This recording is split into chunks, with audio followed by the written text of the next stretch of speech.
Para business leaders dan intellectual business community, kita akan lanjut lagi topik kita hari ini, yaitu Radically Simple IT. Kita lanjutkan. Pak Gunawan, kita tahu untuk mendapatkan enterprise IT itu saat ini, walaupun dengan harga komponen IT yang lebih murah, software yang sekarang lebih murah, tetap saja lumayan mahal. Ya. Jadi apa sih, dan bukan hanya harga barangnya, ya tentunya yang katanya yang termahal justru the change management-nya, ya, bagaimana itu dideploy, menggantikan sistem orang-orang yang tadinya bekerja dengan cara yang lama, bekerja dengan cara yang baru. Jadi ada involvement biaya waktu yang terbuang, biaya training, belum biaya kesalahan-kesalahan yang terjadi, kemudian biaya rebellions-nya, banyak pegawai yang merasa tidak suka, tidak betah karena adanya satu sistem baru. Nah, apa sih pertimbangannya atau kriteria-kriteria yang perlu dilakukan sebuah perusahaan untuk mempertimbangkan this is the time kita punya enterprise IT, atau sekarang belum waktunya kita punya enterprise IT? Ya, oke. Pertanyaan yang luar biasa. Yang pertama adalah bahwa kita melihat bahwa tujuannya jelas simple, radical IT. Ya. Kita setuju sekali bahwa dalam kondisi IT yang notabene adalah teknologi sudah tersedia luas, software sudah tersedia banyak sekali, aplikasi bisnis luar biasa ada di mana-mana. Tapi kita harus mulai dari tadi, start small. Kemudian pay as you grow, kemudian move fast, dan act now. Satu hal yang menjadi banyak sekali dikeluhkan oleh para stakeholder atau owners adalah mereka dituntut biasanya oleh IT head atau CIO, Chief Information Officer, mengatakan, Pak, saya perlu ini, perlu ini, perlu ini, perlu ini. Yang dia lakukan adalah dia kadang-kadang lupa karena dia tidak tahu terlalu IT. Dia gaptek. Yang dia pikir adalah, oke, CIO butuh ini, saya berikan semuanya. Bayangannya adalah semua turn on, everything okay, beres. Ternyata enggak. Jadi mereka sangat tergantung pada the man behind the gun. Siapa yang driving ini? Apakah CIO tadi hanya mengerti IT atau juga mengerti bisnis? Nah, kalau zaman saat ini adalah yang diutamakan adalah CIO yang mengerti bisnis dan teknologi.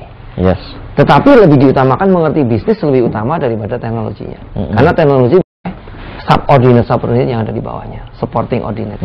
Kemudian yang kedua adalah punya visi dan misi yang clear. Jadi kadang-kadang CEO atau stakeholder kadang-kadang juga nggak punya misi yang clear. Dengan adanya investasi IT ini, apa outcome daripada ini? Apakah hanya invest, kemudian saya bisa lari kencang sekencang-kencangnya, kemudian kendala apa yang terjadi?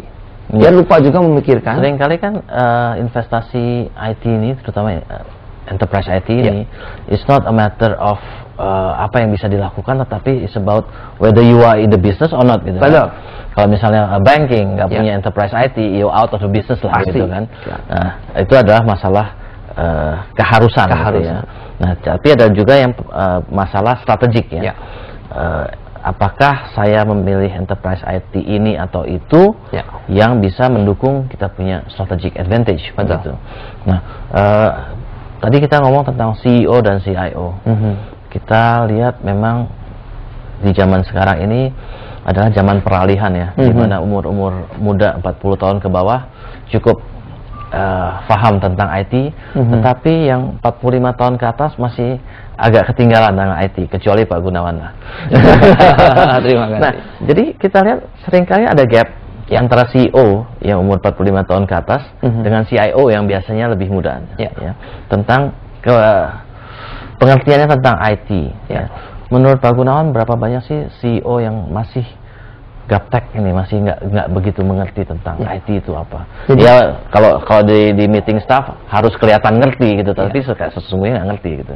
Jadi kalau kita melihat realitas di lapangan bahwa CEO sebenarnya memang nggak perlu tahu IT. Karena kalau CEO tahu terlalu banyak tentang IT, bukan jadi CEO, jadilah CIO. Ya. Nah, CEO harus tahu adalah business goal-nya apa, visi misinya apa, untuk mencapai itu bagaimana. Nah, IT diperlukan sebagai enabler, sebagai tools untuk mencapai, mempercepat business goal tersebut terjadi. Jadi setelah dia punya visi misi yang clear, dia bisa tugaskan kepada tim IT untuk mensupport itu. Bukan dibalik, IT menjadi bagian daripada katakanlah investasi yang tanda petik. Tapi Pak Gunawan, saya kurang setuju bahwa CEO itu tidak perlu mengerti tentang IT. Karena how can you direct CIO for the company, and how you can synergize di IT dengan you punya bisnis kalau you don't understand at all. Nah, ini kejadian yang realitas dan kemudian mereka adalah umumnya para CEO adalah owners yang cukup mapan, cukup mampu. Yang terjadi adalah mereka menyekolahkan generasi berikutnya ke sekolah-sekolah IT baik di dalam maupun di luar. Yang terjadi adalah pada saat mereka dewasa, mereka kembali, mereka train papanya atau ibunya yang menjadi CEO untuk mengerti lebih banyak. Karena kita semua belajar IT lebih banyak dari yang lebih muda. Ya Pak Gunawan, menurut saya kita lihat bahwa CIO, Chief Information Officer, betul, biasanya mereka grew up as sekolahnya sekolah komputer, sekolah IT ya, sekolah IT, kemudian throughout their career time they are going through IT, almost all the time IT. Jadi IT merupakan pekerjaan buat dia dan hobi buat dia. Betul. As orang yang hobi, biasanya taste-nya tinggi.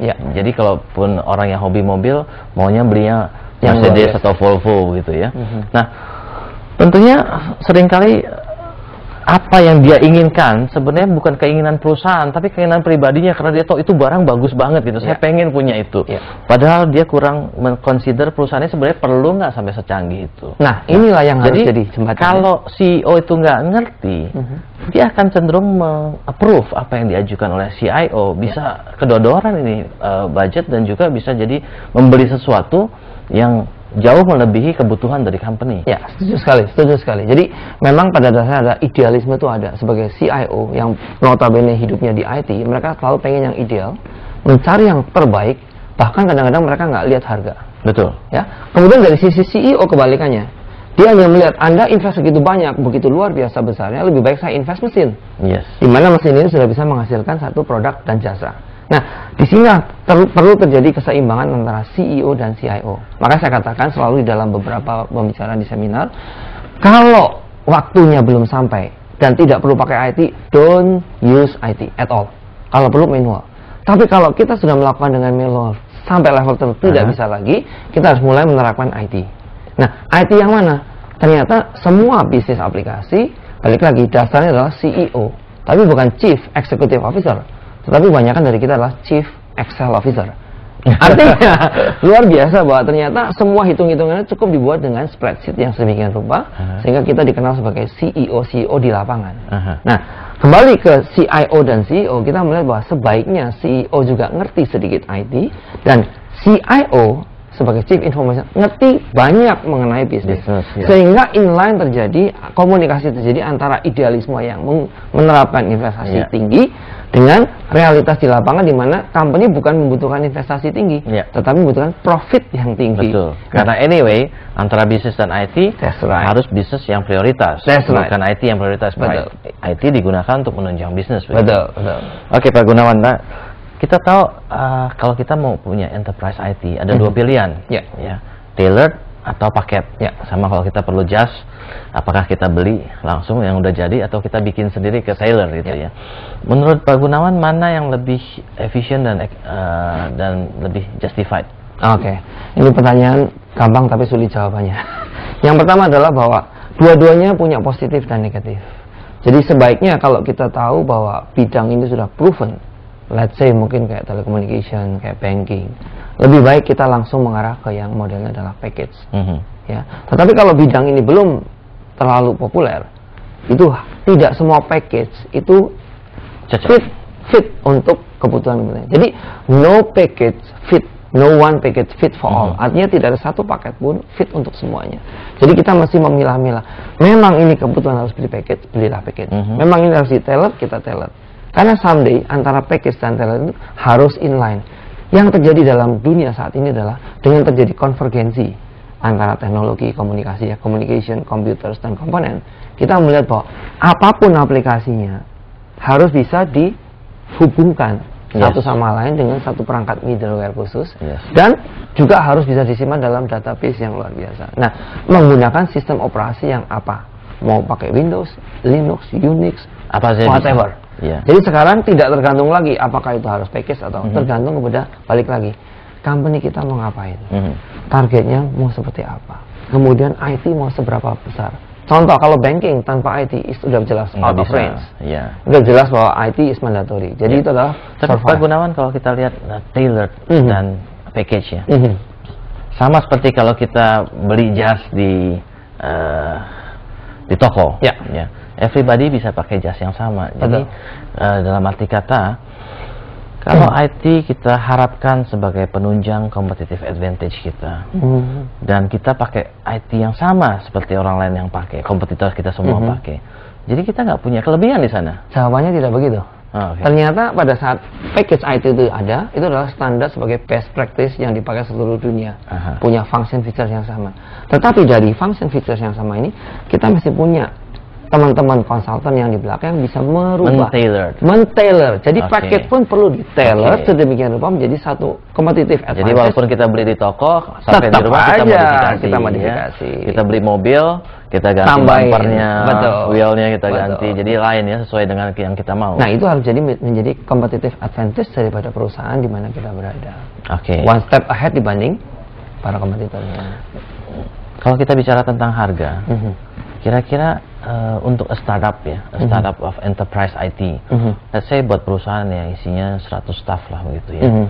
Kira-kira startup price kira-kira berapa, Pak? Kalau dikatakan price sebenarnya itu sangat, tanda petik, sangat relatif sekali. Yang penting adalah bahwa saya selalu menekankan sebagai pemerhati bisnis dan teknologi, selalu menekankan bahwa apabila Anda melakukan IT untuk startup enterprise, don't do it as an expense. Anda harus invest dan itu harus kapan balik. Jadi ada return on investment-nya. How can you calculate ya? Baik, nanti kita akan bicara bagaimana kita menghitung investment itu kembali ya. Jadi para business leaders dan intellectual business community, kita harus break di sesi ini dan kita akan lanjutkan ke sesi berikutnya. Jangan lupa untuk berpartisipasi di SMS 08 96 kali 788, dan bagi yang terpilih akan mendapatkan buku berjudul The Digital Enterprise dari Harvard Business Press.